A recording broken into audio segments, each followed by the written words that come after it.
午安，大家好，我係風水樓王陳桂龍。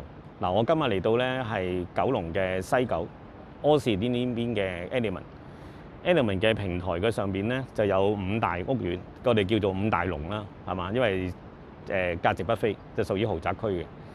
咁我哋後邊呢一個位置咧就係天璽嚇。咁我曾經咧亦都同即係有關嘅人士上去睇過啲單位咯。咁當時係選樓嘅，選址嗰刻。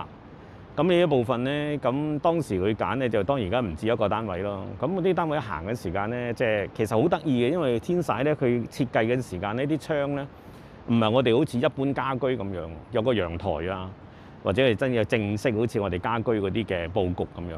咁佢因為可能佢設計咧就預算係俾商業大廈或者嗰啲 surface apartment。咁啊，從而啲窗咧就唔係正常咁樣開關，亦都唔係一個露台咁樣，佢係屬於咁樣形式嘅窗啊！大家你要睇到個環境。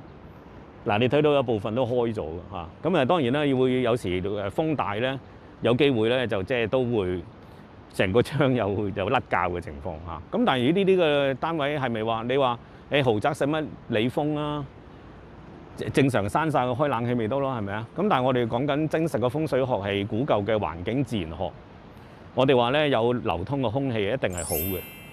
嗱咁啊，所以話咧喺天璽咧，仲有第二件事發現咧，就係話咧，除咗佢嗰個家居佈局唔係好合乎我哋風水嘅一個要求以外咯，佢喺中庭嘅位置咧，即係意思話咧，嗰種大廈嘅建築嘅中間咧，佢留有一個好深嘅天井嘅。咁啊，天井你話天井咪由佢天井咯，即係等於係話咧喺嗰個屋嘅單位嘅埋邊，即係譬如好似我哋講緊啲細房啊。或者係喺嗰個嘅廁所後邊有啲窗開咗啦，咁你會見到一個好深嘅天井，即係一個好黑陰蔽嘅天井。當時我哋睇嗰陣時開咗個細窗咧，啲風喺正面入咧，就喺個天井流走，咁所以呼咁樣嘅。咁啊見到咧就咁嘅環境之下咧，我哋喺風水學咧就叫做破天心。咁嘅環境即係話喺一個密障嘅大廈嘅範圍裏邊咧，就有一個斷流嘅通道，從而破壞密障嘅安寧性。所以風水學嚟講咧，基本上係扣分嘅。我哋睇樓咧，亦都唔好淨係睇前方，我哋要成個嘅大廈作出了解，我哋先知道實際上我哋揾唔揾到一個安居樂業嘅居所嘅。